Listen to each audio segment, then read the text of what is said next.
The world did not merely watch, it gasped. In a moment that shattered expectations and redefined the boundaries of celebrity influence, Kim Seokjin, globally known as Jin of BTS, emerged at Milan Fashion Week in collaboration with Gucci, triggering a seismic wave across the fashion industry. What was it about this appearance that left seasoned critics speechless, ignited a frenzy among fans, and forced even the most indifferent observers to reconsider the power of visual presence?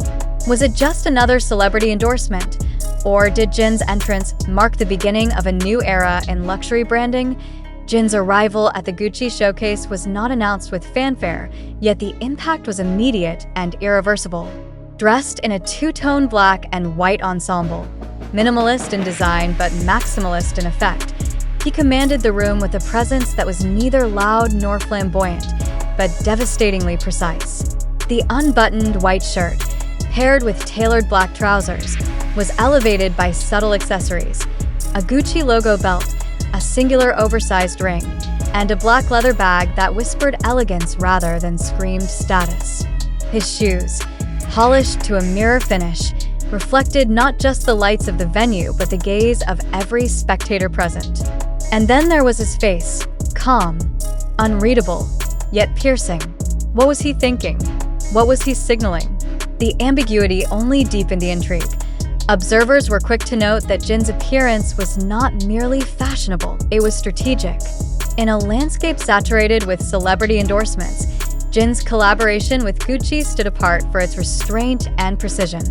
He did not flood social media with promotional content.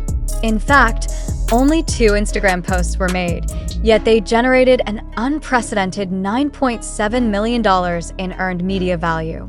The engagement rate soared, despite the comments being disabled. This was not a campaign, it was a statement. And the statement was clear. Jin does not need to speak to be heard. He does not need to explain to be understood. His presence alone is the message.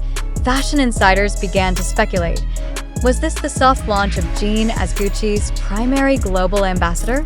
The timing was suspiciously perfect.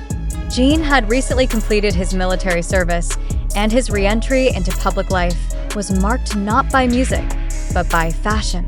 Gucci, a brand known for its calculated moves and cultural sensitivity, would not place a figure of Jin's magnitude at the center of its Milan showcase without a long-term vision.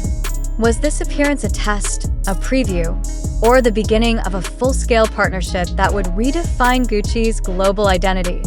The reactions were immediate and intense. Armies, the global fanbase of BTS, flooded social media with praise, disbelief, and emotional tributes. But it wasn't just fans. Fashion critics, industry veterans, and even rival brand executives acknowledged the gravity of Jin's impact. His look was dissected, analyzed, and praised for its balance of classicism and modernity. The choice of monochrome tones was interpreted as a nod to timeless elegance, while the accessories hinted at a quiet rebellion against overstylization. His hairstyle, neatly parted, slightly tousled, added a layer of vulnerability to an otherwise commanding presence.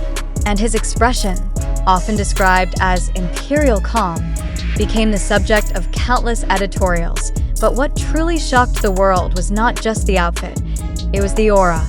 Jin did not walk into the venue, he arrived. There was no need for theatrics, no need for exaggerated gestures. His mere presence altered the atmosphere. Photographers instinctively adjusted their lenses. Attendees unconsciously straightened their posture. Even seasoned celebrities seated nearby seemed momentarily eclipsed. It was as if the room recalibrated itself to accommodate the gravity of his arrival. This phenomenon raised deeper questions. What is it about Jin that evokes such visceral reactions? Is it his history as a member of BTS, a group that has redefined global pop culture? Is it his personal journey, marked by discipline, humility, and quiet resilience?